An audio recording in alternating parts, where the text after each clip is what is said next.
Hello. Welcome back to Pitch Perfect. It has been quite a while.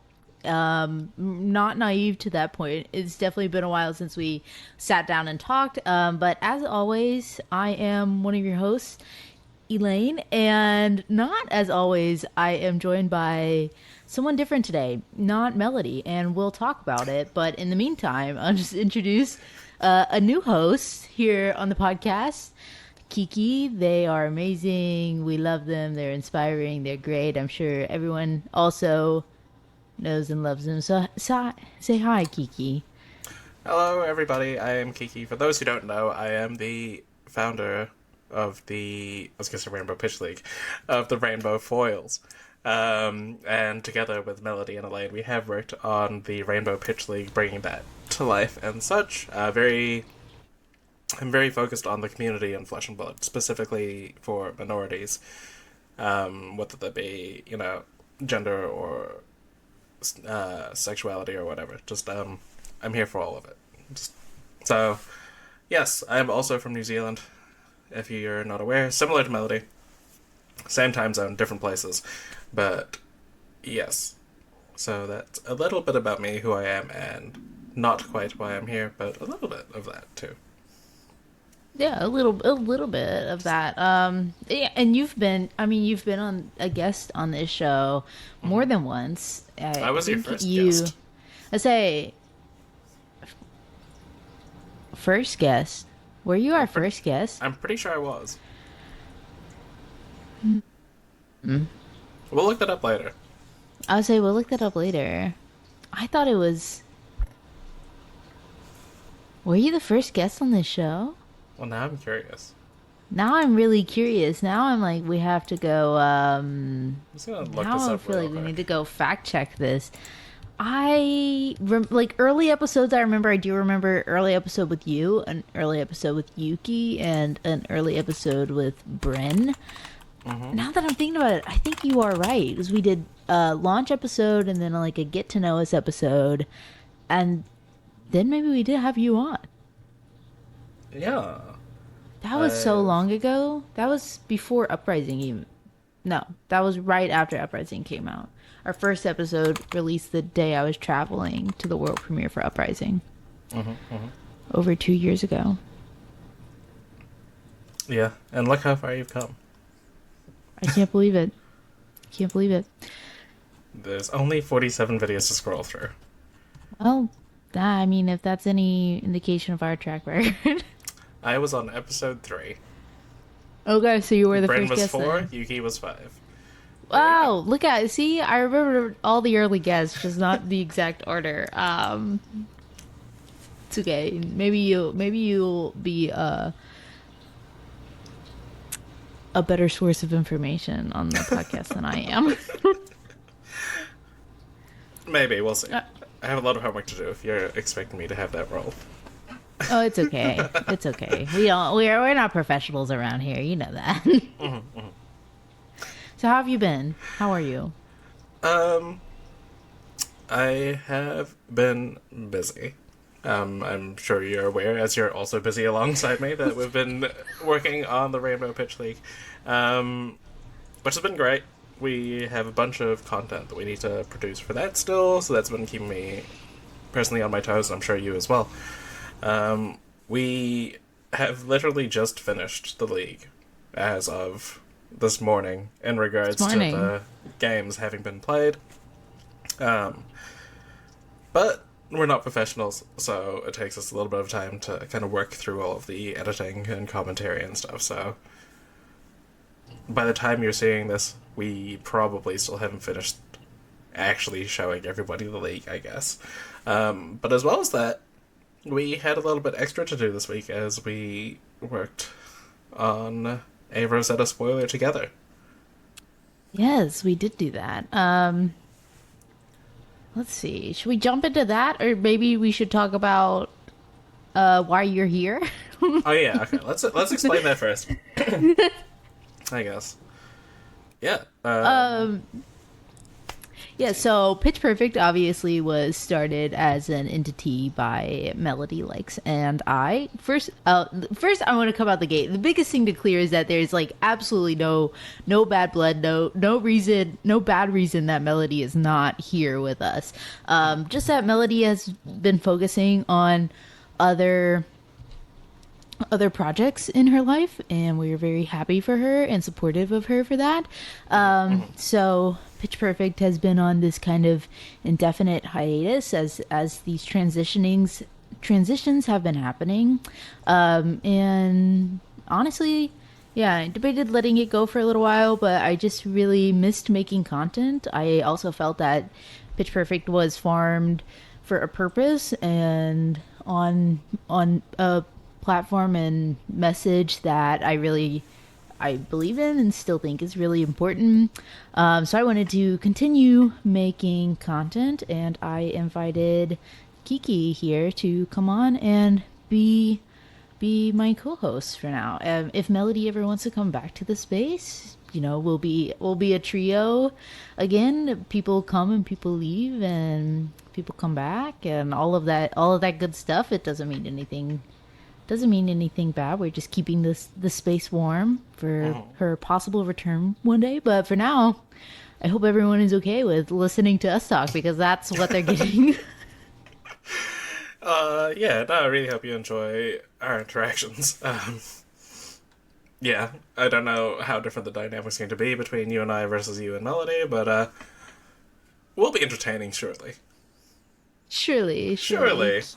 Surely, Kiki has genuinely. Kiki has become like one of my best friends. We talk all day, every day. Running the league together this summer. Obviously, running the league together last summer, just starting the league brought us really close. But taking it on this summer with pretty much the two of us for the most part, and almost double the amount of players. It's been it's been a little bit of work, and like you has said, the league finished up this morning, but we have not produced the top 8 content. We're working on it. We're behind the scenes, but we both also have jobs and lives and other responsibilities. So it's been a lot. Yeah, it's been a lot. It's a good thing this happens over summer too. We purposely do it over summer because I'm also a full-time student, and yeah, it's a ton of work. Summer for you, winter for me, but my life is the same at every point of the year, so it's fine. Yeah, a little bit more time in the summer at least. This semester is about to be so busy. School starts in a few days, and I feel more and more overwhelmed every day. But that is what it is. Yeah. Do you want me to Uber you some food or something? No, it's okay. You don't have to. You don't have to do. You don't have to do that. You don't have to do that. Helping out. So for the structure of the league, there's so much that goes on behind the scenes, and Kiki and I are just constantly. It's like a hot potato of league responsibilities back and forth. That is enough. I do a lot of. I do all the actual visual editing of the videos, and then usually Kiki goes in and does the sound editing, which that is enough. That is such a weight off my shoulders that you don't need to Uber me food. That's plenty. You do so much anyway. I feel like I'm much more I do the behind the scenes stuff, which just because that's much less on our schedule. We've also we've also ended up on the same schedule. We almost have the same sleep schedule after running the league this summer, which is ridiculous because I live in the US and you live in New Zealand. We're halfway across the world from each other. Yeah, there's just an 8-hour time difference, and somehow we nap and wake up at very similar times. It feels. It's way more than 8 hours. Isn't it 18 hours?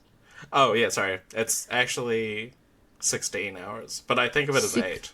Because I just think of you as 8 hours ahead of me, but really, you're 16 hours behind. Right, right, right, right.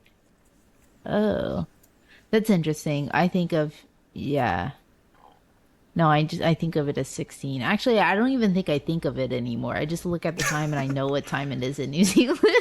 I just like open my phone. I'm like, yeah, Kiki's probably awake.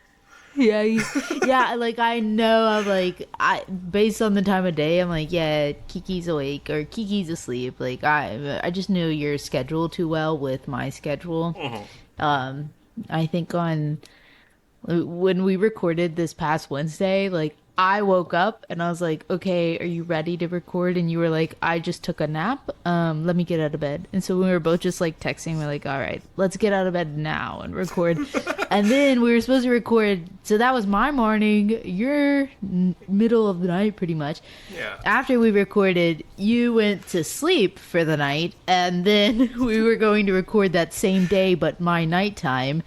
And was very productive during the day. Then I went and took a nap, and then you you texted me like, "I just woke up. I'm gonna get out of bed soon." And I texted back. I was like, "I also just woke up. I took a nap. I also just woke up. Like we did the same thing twice in one day. We were both like, "Oh, I just woke up. I also just woke up in the same day in the same 24-hour span." If there's anything I've learned in the last like couple months, is that Elaine and I just have this habit of doing the same thing or thinking the same thing separately, and then just being like, "Oh yeah, this." And it's like, "Yeah, me too." What? You too. It's always the same wavelength. It's so weird. Like the other day, you texted me and you were like, "Oh, sorry, I'm watching Sabrina Carpenter or Olivia Rodrigo Chappelle Roan like videos right now," and I was like, "Me too." So it's just like weird little things like that where we're both just doing at the same time constantly. It's really funny. Works really Yeah. well. Who knew that you could share a brain cell like across the world? Basically, is what's happening. It's a good thing too. It's a good Yeah. thing we share a brain cell because we both need it. So Yeah. Yeah. we both really need it. Yeah. All For right. sure. Yeah, what have you been up to in Flesh and Blood lately? Yeah. Okay. Anything exciting? Did Me you play in any personally, skirmishes? no. No, I didn't think so. I ended up working. So I work at a local game store. And basically the only skirmish in theory I could have gone to, like in a reasonable distance from me, um, was when I had to work. So technically I went undefeated. Technically. We take those. Yeah. I didn't play a game, but that's beside the point. Um, Yeah, skirmish season was pretty cool. I don't know about your store or your local, whatever, but we ran ours as Living Legend. My city mainly does Classic Constructed, but there's a few stores around my city that do Blitz. Um, so we thought we'd take the other route, go Living Legend, give a chance to people to play, you know, some of their old favorite cards. Of course, our store was. I say, of course, most people won't know this because we're a store in New Zealand. But ours was won by Zen, despite being Living Legend. Did some fairly disgusting Zen things, as people kind of expect. But a lot of the games were pretty close. It was pretty interesting. We had somebody who top eighted that did some quantum physics to kind of chill between like the Swiss and the top eight. Literal quantum physics? Yeah, like he's studying like his post-grad stuff and all that, and was just whipped out like this massive textbook, and yeah, he's smart. That's cool. He's smart. Yeah. He's a smart He's guy, smart. and he's just like, yeah, I'm just gonna do this right now. We're all just like standing around him and being like, what? Okay, it's not the first time he's done it as well, but I really love physics, but I don't know about doing quantum physics in the middle of a skirmish. yeah. See, my thing is to practice my cursive handwriting between rounds. Like, as a way to kind of relax, I will just write swirly letters and write random words. To do actual physics is above my skill level. I'm not sure I do anything between rounds in particular. I'm trying to think. I think I just kind of like shuffle a million times and talk to my opponent. And if my opponent stands up and walks away, then I just usually just shuffle a million times. But that's pretty exciting. None of my skirmish. I did play in 2 skirmishes. Yeah. Neither of them were LL. We didn't have any local skirmishes that were LL. And I remember, I think I don't even know why that happened or how that happened, but it happened. So we didn't have any LL. I think I'm kind of glad though. I think I'd rather play Kasai and Blitz than in LL, because, well, I only have warrior cards with me, so I kind of have to play Kasai no matter what. You know, like what you're sometimes I'm known like, for. yeah, I'm like, I want to play another deck. And I'm like, oh, I can't. I literally can't. Not that I don't have the cards, but because I'm a student right now, my space is very limited and I can't have my whole collection. So I just have my warrior collection. Just the important cards. And just the important cards. It is what I love. I during the semester I don't get a whole lot of time to play Flesh and Blood anyway, so when I do play Flesh and Blood, I do want to play Kasai. I played a lot more over the summer because I made it a priority to. And there was a few nights where I was like, I want to play something else, but I can't. Which is fine. Do you have, Skirmishes like, was fun. I was gonna say, do you have a local community that just like can lend out decks? Yeah. Yeah. I'm doesn't- shy though. I'm shy. No, people do. And people ask in the Discord, like, hey, I want to play this deck. And like, sure. And people will sometimes bring extra decks depending on the format, just to not, like, discourage someone from going if it's not just like a format we're used to. I'm shy though. I don't, believe it or not, I'm a little quiet sometimes. At least with like those sort of things, I'm Yeah. pretty. I can be pretty obnoxious, actually, Outspoken. outspoken. But with those sort of things, I'm pretty shy. So I've never asked someone be like, hey, can you bring a different deck for me to play? Because I don't feel like playing Warrior today. I also Yeah. think if I did that, everyone would be like, what? You don't Yeah. feel like playing Warrior? It's all you played. That's, Exactly. that's the point. That's the point. That's the point. But I probably have enough cards to throw together like one of the Misveil Blitz decks. But not enough like of the good cards, you know? Like Yeah. it would be I could definitely play them in Commoner if I wanted. You can present something But I- legal. Yeah, I Legal. could present something legal, but if I want to play an actual good deck, a full deck with staples across all the sets, then the answer is Kasai. So I did play Kasai in both of my Blitz skirmishes. I let's see, the first one that I played Bren. Yeah. Bren from the Banished Zone. Bren was on Blaze. I did win that game. And then I played another Blaze and I lost that game. That Blaze ended up winning the skirmish, I believe. I think the Blaze took it. I didn't really pay attention to the finals, if I'm being honest. I was outside talking to a friend. But I believe that Blaze did win the skirmish. And then I played a Rhinar, and I won against Rhinar. And then I played 2 Zens and really lost to them both. So after I lost to the Zens, I also didn't really pay attention to the top 8 because I played a bunch of games. I played like 3 games. I say a bunch of games, as many games of Blitz as I could while the top 8 was happening against a Zen who didn't top 8, and I did some weird funky things to tech my deck against Zen to... I won't say exactly what I did to it because I don't know. That's my You don't spice. reveal your tech. Yeah, that's my tech. That's my spice. But basically, I figured out how I could fatigue Zen with my Kasai deck, doing some funky things, and it worked. So I retouched my deck for the next day, and then went to skirmish and didn't face any Zens at the second skirmish. Instead, I had Yeah, I know. That's so rude. I played an Arachne, and I won Arachne, and I played a Briar, and I beat Briar, and then I played two Reinars and lost to both Reinars, and just had like my hand fully intimidated away on Blood Rush turns, and yeah, it's hard to come. And Sash is so good. Sash is just so good.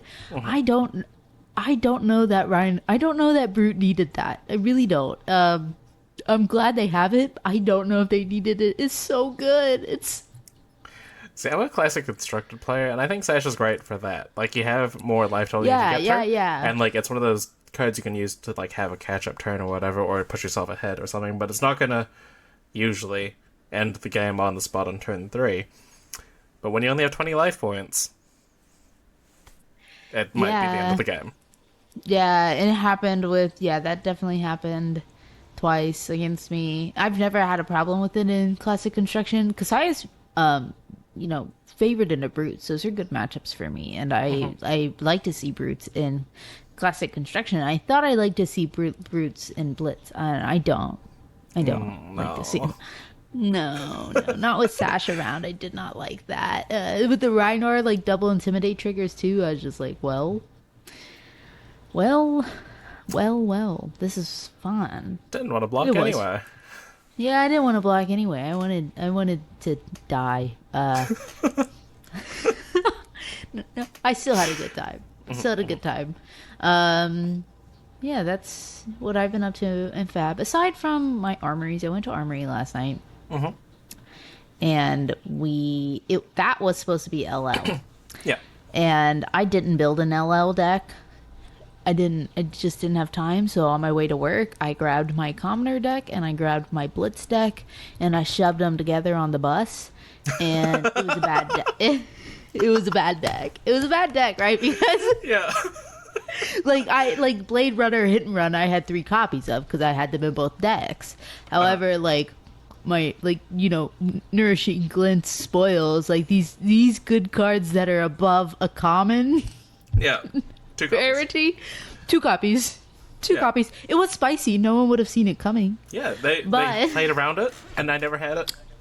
Yeah, I never had it. It's not in here. But it ended up being okay because we ended up drafting last minute. So Oh, okay. yeah. And we drafted Uprising, which was fun. I hadn't drafted fun. Uprising since Nats. Yeah, the choices were between Outsiders and Uprising, and I actually drafted Outsiders maybe 3 weeks ago at Armory. We randomly drafted Outsiders. And that was fun. But then the choices were between Uprising and Outsiders. And I was like, I haven't drafted Uprising since US Nats 2022.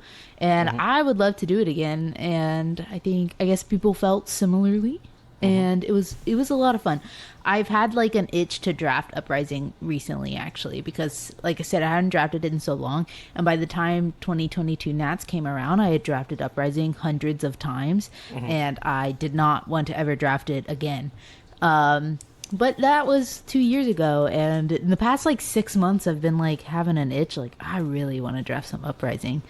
Yeah. I didn't do well, but I had fun. I went 2-1 technically, but I got put in a 5-person pod, so Did you I get was the bye? the round. Yeah, I got the round 1 bye. Yeah.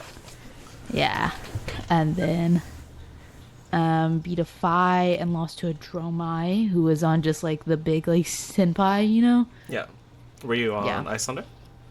No, I was on Phi. You're on fire as well. Okay. I was on Phi. Yeah, I was on Phi. I'm a 5 forcer. I was worried the 5-person pod was going to be really cursed, but it was actually really balanced. It was like an Icelander, a Dromai, a Phi, a Dromai, and a Phi. So I would have loved to be that Icelander. yeah, the Icelander won. Yeah. The one Icelander in the 5-person yeah. pod? Yeah, okay. Yeah. They took down the pod. They could Which- literally wheel everything. Yeah, it was not a huge surprise, but anyway. That's I what realized- we've been up to in Flesh and Blood. I realized actually I have played Flesh and Blood recently. And by that, I When? mean, it was last night. And I just went over to my friend's house and we ordered Asian food. and we watched bad rom-coms, and we played Prism vs. Lexi Living Legend games. And I haven't really found reason to play Classic Constructed after Nationals, just because my time is so limited, and there's been no big Classic Constructed events, which is my main format. So I was like, there's no reason to play. But last night, or yesterday, I was just like in bed. I'm like, I've been in bed for like 5 hours awake. Can we play some Fab? Like, I just want to play some Prism games. You have Prism Living Legend, right? And my teammate's like, yeah, let's play some games. Come over. So we went over there, and then, yeah, I ended up eating a laksa while wearing an apron because I was wearing this jacket and a white t-shirt underneath. And I did not want any spillage on me, so I was wearing, like, this apron while eating the soup. And we're watching, like, Heath Ledger on a horse. Like, Ooh, were you watching Knight's Tale? we watched Knight's Tale, and then we watched this other Lindsay Lohan rom-com called Irish Wish, which is on Netflix. Oh, you don't think I know Irish Wiz? I've never heard of it before. Really, Yeah. really. I mean, my friend didn't even realize it was Leela. Like, A Knight's Tale, though, that's been one of my favorite movies. I watched that movie as a kid, and my parents would skip through the inappropriate scenes. And I fell in love with Heath Ledger. That was like one of my first crushes was Heath Ledger in A Knight's Tale, and then Heath Ledger in everything he's ever been in ever, obviously. But that's such a good movie. Yeah. That and Flesh and Blood and Soup and Friends. What a perfect, wonderful night. It was a beautiful night. It definitely got me, like, it made my day that would have otherwise have just been bed rot for the entire day feel like a good, productive social day. And it was nice. I really enjoyed it. And also, I definitely get why he was your celebrity crush. Like, the sheer amount of, like, aura on that man in that movie. What Tim thinks I hate about you too? He's Yeah. like, Except for that one scene where, like, he's trying to woo her after he sends her the letter. And, like, the letter's so beautifully written because it's, like, 5 people working on it at once. 5 people working And on then it. she's just like, I want poetry. And he's just like, I'll win for you. And she was like, that's not it. That's not it. Not good enough. Step it up. Yeah. No, he's so good. Have you seen that? I'm pretty sure it's a skit, but like that thing where that interview where like Heath Ledger's having the interview, and then that woman behind him is like, Heath Ledger, no! And then he like kisses her, and she just passes out. I have not seen that. Okay, I'm gonna DM that to you after we record because it's my it's a really funny video. Yeah. And yeah, I would be the same. I love Heath Ledger. And speaking of also just like tabletop gaming with your friends in the LL format, I was talking to a friend that I have that played Flesh and Blood, but started playing Flesh and Blood really recently. And, skirmishes or blitz, blah, blah. And they were like, oh yeah, what's the other option was LL. We didn't have any of those close. And I was like, man, I wish we had LL so you could experience these heroes because, like, there's some good heroes that are LL'd, obviously. That's where they're LL'd. And, like, they're fun to play. And, like, I miss playing Briar. I would love to play Briar again. Like, and they were like, man, that sounds so good. Anyway, we're going back and forth about how much we would love to play this format. And then I was like, we could just play it. Yeah. Yeah. You could just do it. We could just do it. There's no reason why we can't just next time we hang out, just play what we want to play, what we miss playing, what we enjoy playing. And we both were just like, oh, whoa, IRL, whoa, ah. We can play We could just like, we have free will. Like what? We just discovered what free will is. Oh my gosh. We could just play Flesh and Blood whenever we want. We don't have to have our store doesn't have to host a specific event with a specific format that we want to play. We could just do it. Like, ooh. And if I don't have, like, what? Anyway, if we don't have the cards, we could just proxy them because we're at our house. Like, and it doesn't matter. It's not for XP or ELO. What? Anyway, it was a really funny like revelation that we had that is so obvious, but sometimes Yeah. it's so easy to forget that like I play this game because I enjoy playing this game. That doesn't change if I'm in an LGS or not. Yeah. It's just funny because our experiences with Fab at like this kind of level is just so different. Whereas you're mainly going to your stores to play armories and such and all that. Like, I've been to 3 armories this year. Oh, We are in almost September. Like, for me, it's the 31st of August. I played 3 armories this year. Which is... So people just, like, kind of don't think I play Fab anymore. Or other people within the Fab community in my city don't think I play anymore. But really, I just, like, go over to, like, my teammate's house and we eat soup and hang out with, like, their fiance. And then we play Fab while their fiance plays Baldur's Gate. So that's, like, the majority of my Fab experience this year, is sitting at this table in, like, this house in the bushes. And it's a great time. But...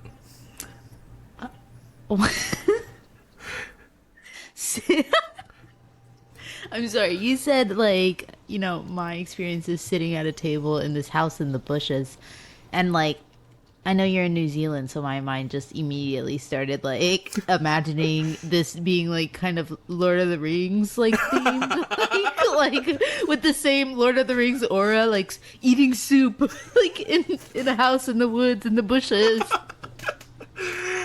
No, unfortunately, no. This house Not is accurate, but like imagining like the most like, you know, what is the word that I'm looking for? Just Did you what is just that, think we John? play in Hobbiton?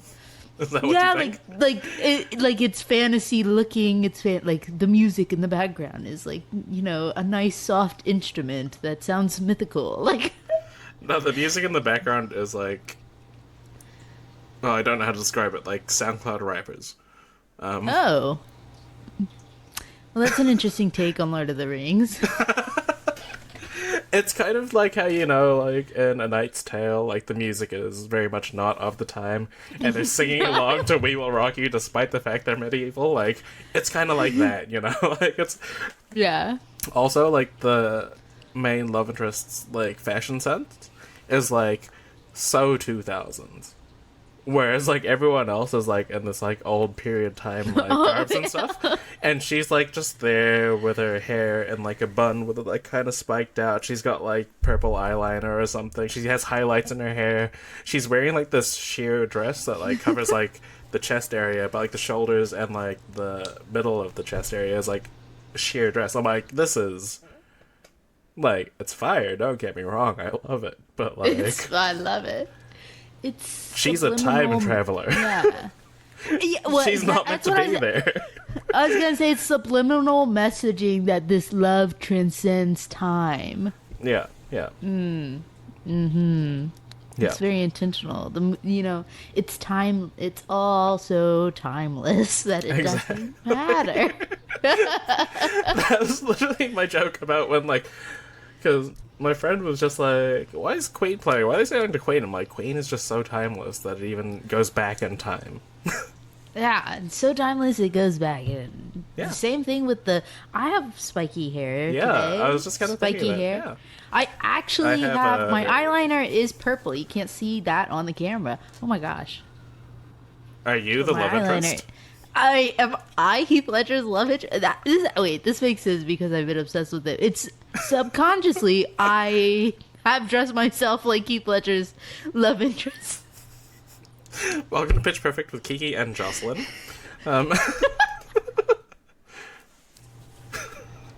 Oh.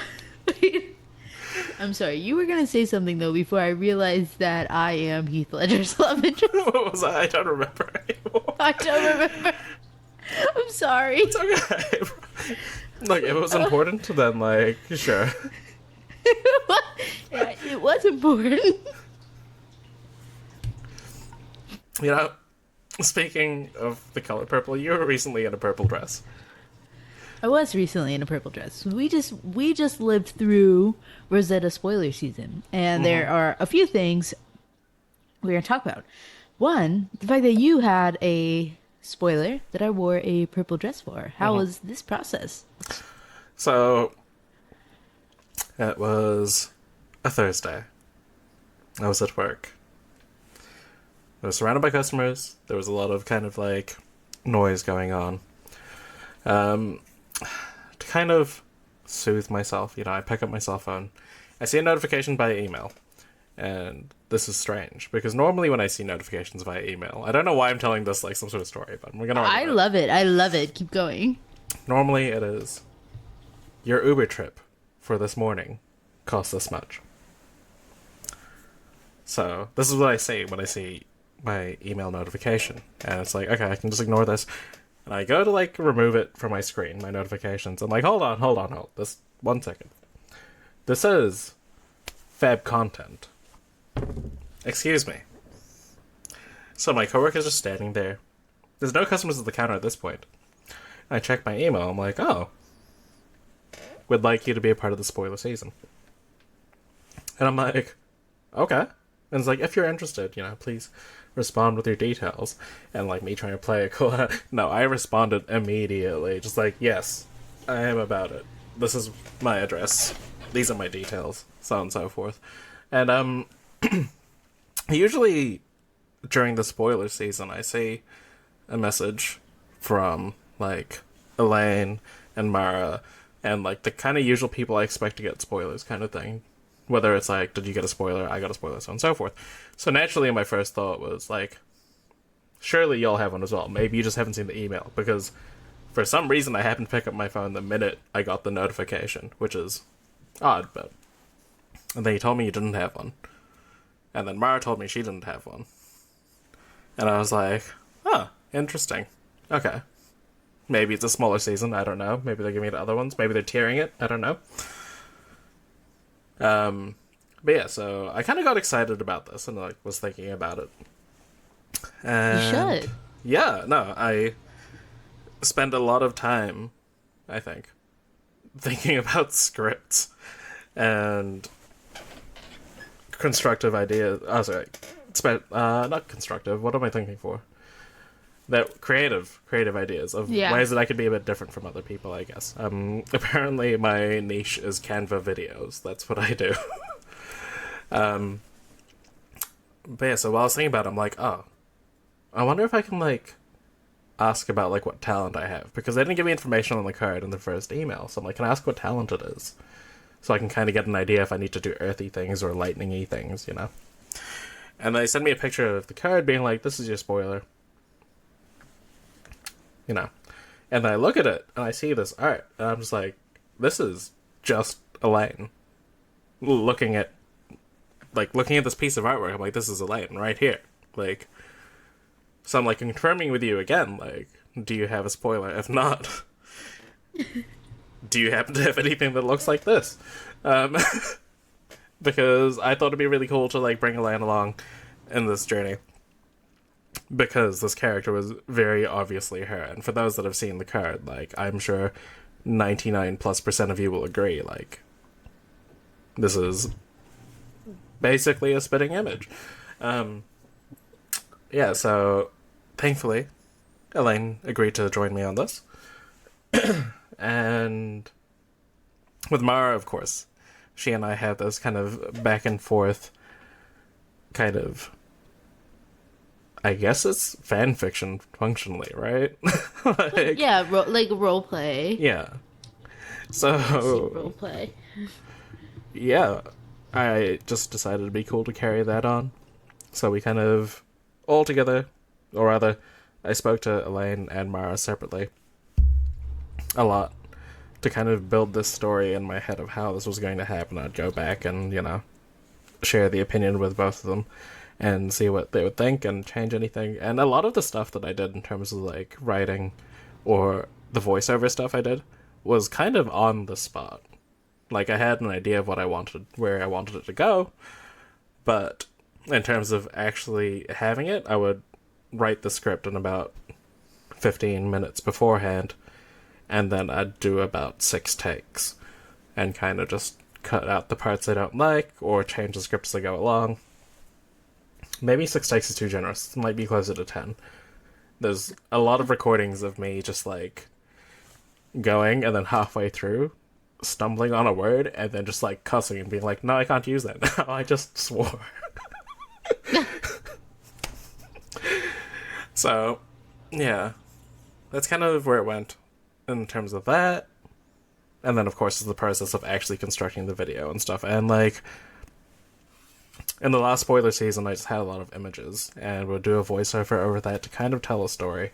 But this time, because of Elaine's participation and Bryn's beautiful, beautiful photography and recording as well, we were able to use some actual live shots of Elaine in this cosplay, which was super exciting. I was super happy for it. And then, yeah, it kind of just added an extra dimension, I felt, to the reveal. Make it just a little bit more different. And also just a kind of way to, like, showcase some of the kind of cosplay in Flesh and Blood, right? Like, we have such vibrant characters in this game. Not even just heroes, but just, like, characters as a whole. So it's kind of cool to showcase that, I thought. That was my thinking going to the spoiler. I just wanted to kind of have this multimedia almost experience, I guess. Not quite that, but yeah. Yeah. First of all, thank you for involving me in the spoiler. I was super excited and super happy and to do it, and felt very, very lucky to be a part of something that you were creating, because I know I say it all the time, but just to say it again publicly on a podcast, different format this time. Like, genuinely, I think you are such a creative individual. Like, I would never be able to do what you did, and just like looking at this common card with, does that card even have flavor text on it, or is it just, I don't remember. I don't think it has flavor text. I think it's just the common card. Like, I'd never be able to just look at this common card with this image, and you gave it so much rich lore. Like, just, and like you said, most of it was just on the spot. It's just incredible. It's just incredible to me how much backstory and how much lore, like, you made this card so rich, and you managed to involve other creators like myself and Mara and Bryn without actually like ruining the reveal for me either. When the reveal went live, that was also our first time seeing it. I just got a picture. I just got like a picture of the girl. I was like, "Can you dress like this?" I'm like, sure, right? I want to make it clear, I showed nobody the text of the card whatsoever. The only thing I'd shown was the art, just so I could help give direction to Mara and Elaine. I didn't know the rarity, didn't know the class, didn't know anything about it. I just saw the girl I had to dress up as, and did in like 3 days. But I love that cosplay. We'll be bringing it to Tampa. And is this confirmation? Is this you publicly confirming it? This is, yeah. I'll bring it. Yeah, I'm gonna bring it to Tampa. I like wearing it. It makes me feel pretty. I'm gonna wear it again. You should. Yeah, I should. Yeah, I'm gonna bring it. Now I've lost my train of thought. Where was I?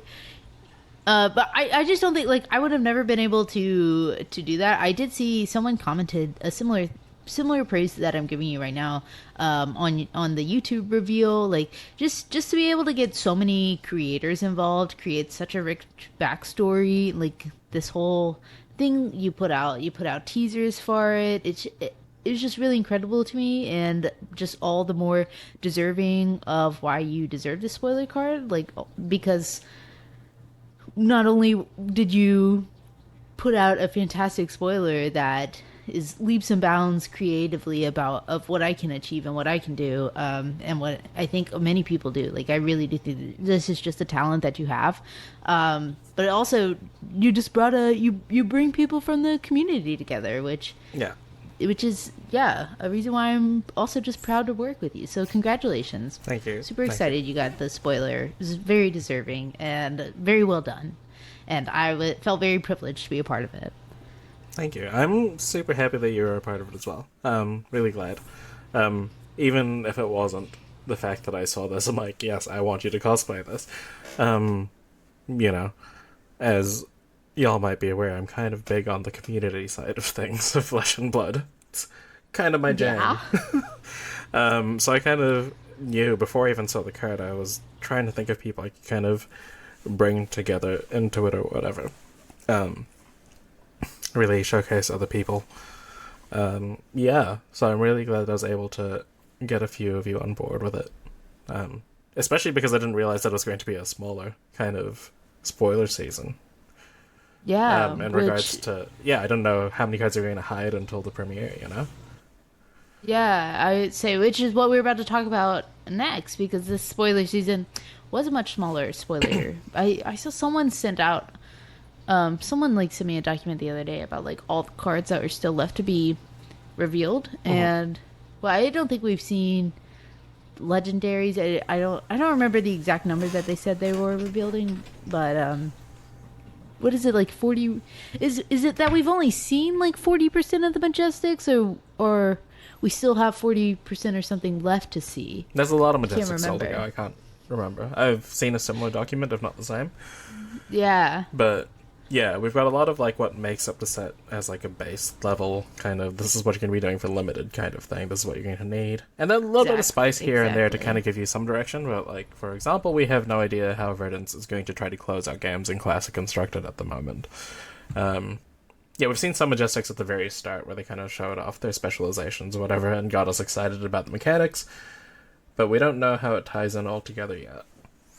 Yeah, there's really a big piece of the puzzle that is missing. Hmm. Like I and thinking back, like Majestics are really powerful cards. They change a lot of the way these decks functions, like how they close out games and stuff. Like I'm just thinking like what like if we didn't see like all like a powerful deck like Zen, if we didn't see some of his Majestics, like we would have no real idea of how the power is. And I've seen a lot of mixed reactions Hmm. to the spoiler season, how it was done. I think everyone has an opinion, feelings on it. So yeah, let's talk about how we feel about how seeing a smaller set was done. Hmm. Should I go first? Yeah, sure, Cool. go. So, in the sense of excitement, I guess, I kind of like it a lot more. Um, I I struggle with spoiler seasons normally in the sense that there are so many cards that come at me, or like that get pushed out at once. That some will easily get kind of lost almost in that sort of um period. Like a lot of people will like you'll see a lot of the common cards, whatever.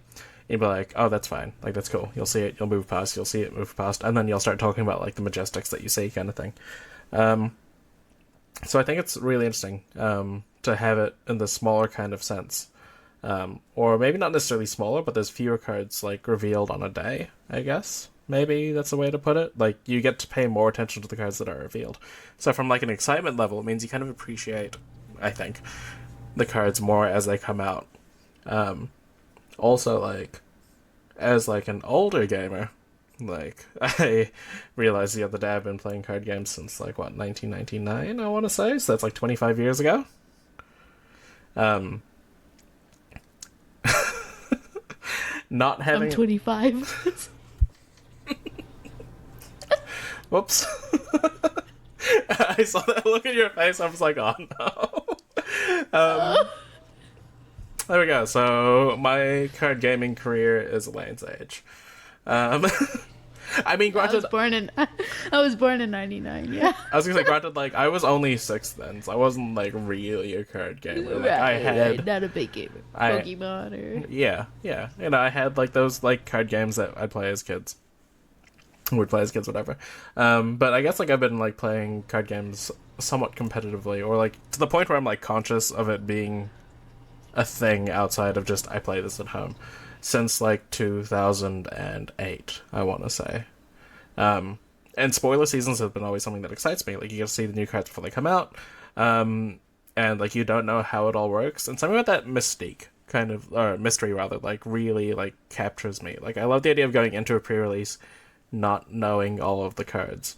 And like I've artificially done that over the last few years by just not retaining information.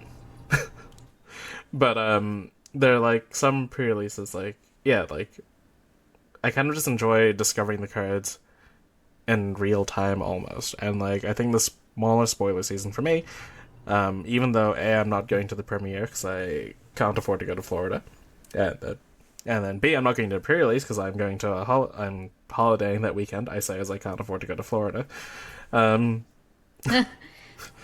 yeah, like I am like super excited to see people discovering these cards the first time and trying to figure out the format. As a competitive player, I think it's really kind of interesting that y'all are going in blind into this premiere event in the sense that you don't know Yeah. these cards and you're going to have to try to figure out from the start. There's going to definitely be some blowouts in the sense that there's going to be some Majestic you've never heard of that just absolutely takes over the game. And that's, like, realistically probably a feel bad if you lose to a card you didn't know existed. And not necessarily because of your fault, but just because it wasn't spoken about beforehand. Um, so, like, that side of things will be interesting. But I liked, at least tentatively, I like the idea that the format won't be, like, more figured out going into the premiere. But Yeah. I you're kind of actually have going. mixed. Yeah, I am going to the premiere, and I have like mixed feelings about it. And I don't know if I would be having like the same feelings I'm having if I wasn't going to the premiere. For one, I want to see the cards. Like selfishly, I just want to see the cards. Like I'm like, okay, these commons and rares are like. Selfishly, I was getting a little impatient Mhm. during spoiler season. Like I was like, "Ugh, show me something big, show me something crazy. Um, but then I was like, okay, calm down. Like this is kind of like the meat of the set, Yeah. which usually gets ignored. Um, or overshadowed, I should say, not ignored, but usually gets overshadowed by the rest of it. And yeah, I don't know. I just kept kind of going back and forth on if I liked this or not. I did see a lot of people kind of getting bogged down by it. But then again, I saw a lot of people just kind of being like, wow, the world premieres are going to be crazy. So I was curious to hear from you what you thought about it as someone who's not going to the world premiere. Because, like, in my opinion, one seeing these cards from the going in blind, I artificially did that anyway. I don't study these things. I Mhm. quite frankly, I just don't have the time to do that. Like I don't have the time. I straight up I just don't have the time to do that. Yeah. Like yeah, any free time I have is non-existent really. I rarely ever have free time, and if I do, I'm usually not studying Flesh and Blood cards. Yeah. Yeah, it's going to getting something else done on my to-do list, which I guess doesn't even qualify as free time anyway. But I'm not someone that does that. Like before the premiere, like before the pre-release weekends, Mhm. I'll go read through whatever thread Michael Fang wants to put out to tell us how to play the set in limited. Those are super helpful and I love them and I do read those. Yeah. However, I'm not putting in the effort to do it to memorize these cards to myself anyway. I see them, I read them when I get the notification that a card's been spoiled and I'm like, "Oh, that's really cool." And then I forget about it until I see it played in front of me, for the most part. Yeah. And so, like, part of it to me is like one, I feel like the playing field is a little bit more level, right? Mhm. Because I've been to premieres before, and I've been to the pre-releases with the people who do grind really hard, and they deserve to do that. But then I'm watching this set get played, and I'm like, oh my gosh, these people are better players than me.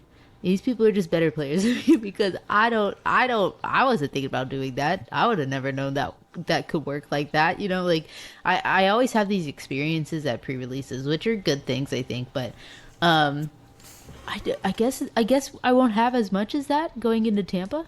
I Mhm. also think it will be a little bit more exciting to kind of like in real life share an interaction with like if someone plays a card against me and I'm like, whoa, I haven't even seen, like, I've never seen that card before because it wasn't spoiled. Like, Yeah. can I read it? What does it do? And then you kind of have like this like camaraderie, this moment with someone and being like, yeah, I pulled it. It's so cool. It was my Yeah. first time seeing it too. And it's like, wow. And I think it could like inspire a little bit more like just like conversation amongst people that are there. Like, I think that'll be really exciting. I think if I wasn't going, I'd be worried that I'd be impatient and I'd be like, oh, these cards, I'm gonna get like some really shitty like blurry phone photo of someone posted like with their hands shaking from excitement, like, look at this card, and I'm like, enhance, enhance, enhance, what does this say, you know? Like, that would be my concern if I wasn't there, which I don't even think is realistic, or it could be realistic, but I think it's mainly just like that the FOMO anxiety that I would be having would be causing me to be like, oh, when I see these cards, I'm not even gonna be able to read them because the photos are gonna be bad. Like, I'm upset, and then it will probably be fine. Yeah. Yeah, yeah, it'll probably be fine. But I just have mixed reactions about it, and what I'm most curious to see, like, I wasn't someone, I will say, I wasn't someone who was like, oh, I lost hype for the set. I saw, you know, some people saying that, and like in some cases, I whatever reaction you have, I think is totally valid. I wasn't someone who did that, but generally it's pretty hard to get my spirits down, I'll say. Like, I'm usually just more of a someone who doesn't let things kind of like bog them down. Yeah. But yeah, I saw a lot of mixed reactions on Twitter. What I'm most curious about is if LSS is gonna continue to do this for sets moving forward. Yeah. That's what I'm mainly curious about. Yeah, like this was, I don't know if this is actually the first time they've done it, but it feels like the first time they've done it where the spoiler season has been intentionally vague, I guess, right? Like, So vague. yeah, So especially vague. for like a constructed, like a limited format set. Like maybe like for the supplementary sets they did it, I don't remember. Can't tell you. But like, yeah, a lot of people are gonna be missing this information, and like for some people this is increased excitement. Like for me, I think it's more exciting, and it's put more weight on me, like on somebody like me to watch the premiere kind of thing. Like I'm gonna be more invested in it because I can now see spoilers as they come up. People are gonna play these cards that I've never seen before, like, right?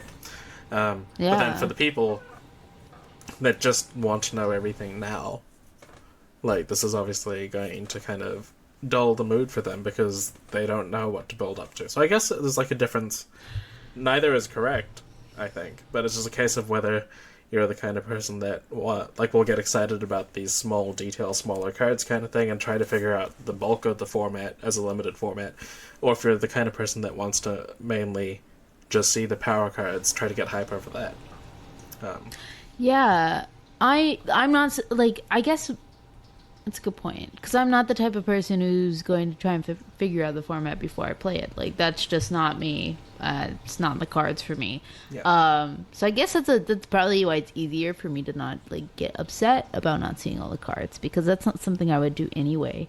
But I can definitely understand if it's someone like, this is what I do every set. I do this with the people. I do this with the people that I play with. I do this with my team, my friends, and I like to sit here and like brew. You know, one of those brewers. You know, Yeah. and that, like, I can understand why that would be upsetting. Like you said, I don't think either response is correct. I've been to world premieres before I went to the Uprising world premiere, and the excitement of someone cracking the first fable and the Yeah. fable being revealed, like, the room was just like, you know, someone opens it, someone yells over here, and then someone opens it over here and yells over here, and then someone opens it over here and yells over here, and everyone's like, ah, and the people who aren't opening it are like, what is it, what is it, what is it, you know? It was so electric, like fireworks throughout the room, so much fun.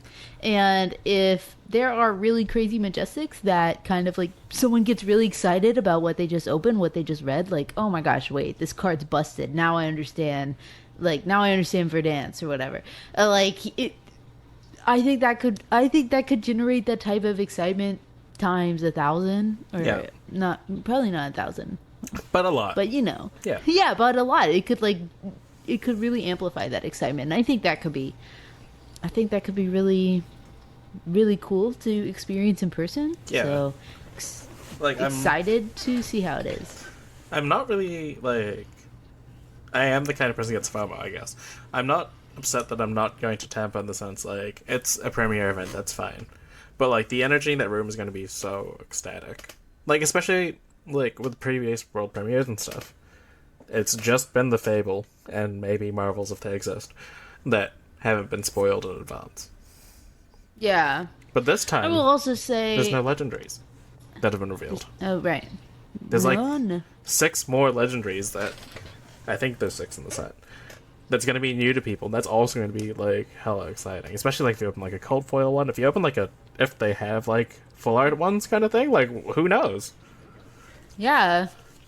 Who knows? We don't know. We don't know. And I understand like the people who are upset, and because I was impatient myself at some points during the spoiler season, but then I just kept being like, why does it matter? I'm gonna get it anyway, and I'm gonna be there in person, and it's gonna be even more exciting to like find it out in person.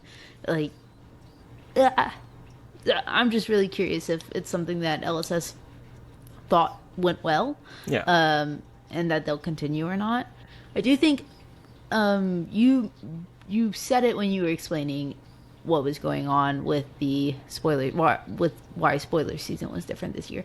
But I think it is really interesting the point that you brought up that it's just like kind of like a very limited focus spoiler season, and I do like that. I do like that. I think if like part of it could just be like, hey, this is a set that we want players to enjoy in limited, and when players just automatically start brewing CC decks before even playing the limited version, and maybe that takes away from this kind of like that limited experience of just like cracking a pack, building a deck, and playing, Yeah. which is such a fun thing to do. So I kind of like that it's forced us to focus a little bit more on that. Yeah. For sure. All right. Well, what do you have a hero you're most excited? I really want Verdance to be good. I think Aurora is going to be the best out of the gate. Like, Aurora has similar vibes as, like, Vi and Zen, even Chain. Basically, like, the aggro deck where it's kind of just like, you just play a bunch of cards that are slightly above rate, your opponent's going to struggle to block with them. You have Go Again, which is going to break cards like Snatch. So I think, like, immediately out of the gate, Aurora is going to be good. And, like, Florian's probably also going to be good. Runeblades, like, historically, have been... Good. Yeah. With the exception of, like, Viserai when he first came out. And... Oh, poor Vis. Yeah, it was a tough time. It was a tough time in Arcane Rising for Viserai. And Vincent has a nice little niche where she's good against prisms, but kind of the card disadvantage of having to banish a card every turn is kind of rough. But yeah, I think like they'll be the more straightforward ones to build. Acilio and Verdance are a bit different because they don't play like the traditional Kano wizard style that we see. They're not, or at least Verdance doesn't appear to be playing to these big combo turns. Acilio has a lot more potential because he's drawing a lot more cards, playing a lot more of these instants. So Acilio, I'm not sure yet about what he does. And, like, part of this, of course, is because we're missing the Majestics, right? Like, at the moment, I don't see how either of these wizards ever beat Arcane Barrier 3. Just basically it. Like, there's no way to kind of, like, enhance them as far as we've seen. We don't know what their purpose is. But I really want Verdance to be good. And I don't know if it's just because I'm, like, I have aesthetic biases. Like, you know, I think redheads are great. I'm a vegan. Like... Why not? Are you Team Earth then? Yeah, I think like if it was all of the Arya elements, I would be Team Ice more than anything. I love blues and waters and ices and things, but that's not an option here. But yeah, for Rosetta, Team Earth, Team Lightning. That's the debate. So for Rosetta, I think I'm Team Earth. I'm Team Lightning all the way, baby. Ka-chow. um, Yeah. Okay. Makes sense. Yeah. yeah, yeah. What's that Lightning McQueen though? Hey, what's up, Thunder? You know, Yeah. Thunder always comes after lightning. Yeah. I watched Cars the other day. Beautiful. I love that. Yeah, beautiful. I just yeah, the lightning heroes have really been speaking to me a lot more. Have you played the first strike decks? Have you gotten a chance? No. So my store only got them in 2 days ago. Oh, wow. Not through any fault of LSS. Everything in theory would have arrived on time. Not to throw anybody under the bus, but somebody might have forgotten to order them before. But that's neither here nor there. You know, it could have happened to Yeah, anyone. yeah. Just it wasn't Yeah. me, but it could have happened to anyone. But yeah, so I I've- haven't had a chance to play them. In short, I played them. They're fun. Yeah. I like that they give sideboard equipment in them. I think that's cool. really cool, really Yeah. good, really nice. Yeah, they give sideboard equipment. And I like that. I think that makes the first strike decks over the other like Blitz Precon decks a little bit better introductory to new players because you do have like the sideboard aspect in those, even if it's just with the equipment. yeah, But yeah, Team Lightning all the way. I think the first strike decks they feel really balanced, and I kind of feel that throughout this whole set, I don't think we've seen any hero even that has just been like, oh, this one is gonna be top dog, so good, busted. And I kind of like that too because I love an unsolved meta. I Yeah, know for that's sure. also a controversial statement, but I like an unsolved meta. Ocilio is my man. That's who I'm really looking forward to playing. I don't know. I just saw him and I connected with him, and I was like, a name like Ocilio, you're gonna do some funky things, and I don't some want to miss silly out. things. Yeah, you're gonna be silly. You're gonna be a silly little orb, and I want to be there to witness it. Yeah. So A yeah. silly little I think giant orb that's bigger than anything else. that's bigger. Yeah, like in the hero art, Yeah. you see like the people are like the size of ants. He's really big. Yeah, he's so big for a silly little guy. He's so big for a silly little guy. Is that something I we love need to it. do? Do we need to have like a wizard mare at some point? Ooh. We could do like a Verdance versus a Cilio kind of thing. Yeah, we could try that. If anyone listens to this episode, if you've made it this far, let us know if that's something that's interesting. Yeah. Are you Team Kiki or Team Elaine? Yeah, are you Team Kiki or Team Lee? We don't have to divide the viewers so quickly, but yeah. But you do have to pick eventually. Anyway. No, I'm kidding.